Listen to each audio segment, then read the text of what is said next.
I'm joined here by Dick Durbin. Thank you very much for the time. Appreciate it. The news in the morning, General Motors, this IPO. Your reaction to what you're seeing here and what it means for the government and for taxpayers? I just remember all the speeches when President Obama stepped up and said, we're not going to let these major manufacturers disappear in America. And he was accused of being a French socialist, rampant takeover by the federal government. He said, I wasn't looking to do this, but I'm trying to save millions of American jobs in an important sector of our economy.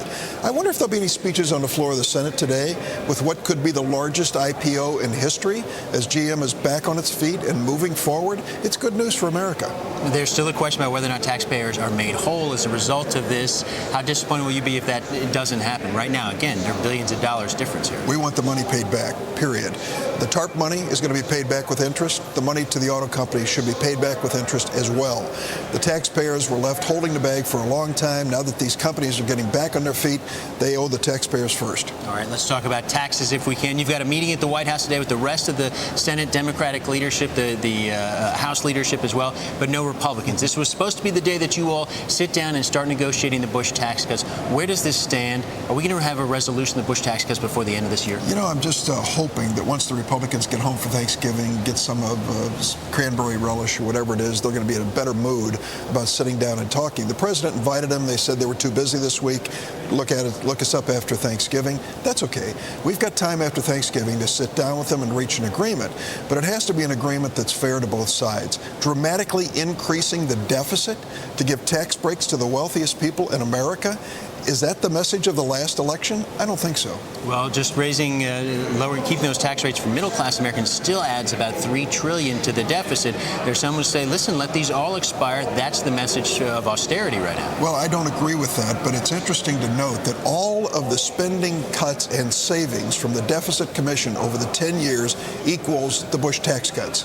If the Bush tax cuts disappear, it would replace the savings that the Deficit Commission is talking about to reduce the deficit. But the reason we need to keep the tax cuts for middle income and working families is to make sure we put some juice in this economy, get people out shopping for cars, for goods and services that create jobs right here in America. Dragging that money out of the economy now would be the wrong thing to do. In this lame duck session of Congress, you all still have control of the Senate. You have big numbers in the Senate. You control the House of Representatives. Why not just come to the floor today, Dick Durbin, and present to the Senate an permanent extension for the middle class only? Peter, you know the Senate as well as I do. I'm the whip. That means I have to be able to count to 60. That's what it's all about. We don't have 60 votes. We have 59 on a good day, and that's not enough. We need Republican support. Right now, they are stopping food safety.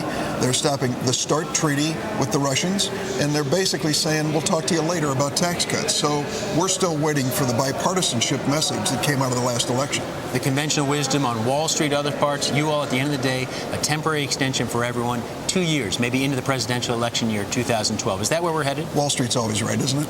I can't tell you how it's going to end, but at the end, let's do something that we can explain to the American people is sensible to get the economy moving forward, but not drag us deeper in debt. Every dollar we borrow to give a tax break to a millionaire in America, we're going to have to borrow from some country like China, and our kids are going to have to pay back. At this point in American history, the wealthiest people in America should be donating to charity, not expecting charity from Washington. Do you have a problem? If it is a temporary extension, will Democrats fight the idea of it ending up in 2012, a presidential election year? Well, I want to see the middle income tax cuts go forward. I don't want them held hostage to tax cuts for the wealthiest people. We've got to reach an agreement. Each of us have to give a little. I understand that. Has the White House delivered a mixed message here? Has the president not been on point here in committing to the middle class tax cuts only? I think what the president said is pretty clear, $250,000. That's been his position. But he also is listening to the people who will make the decision, the members of Congress, and they're saying, well, maybe to get a compromise, we have to give a little here, give a little there. I understand that. That's the nature of Washington. All right, Deficit Commission, you're also on the Deficit Commission. Tell me what you like, what you don't like in the plan put forward by Erskine Bowles and Alan Simpson, because it is gaining some traction, but there are obviously some proposals in there that are very radioactive. It's an honest plan.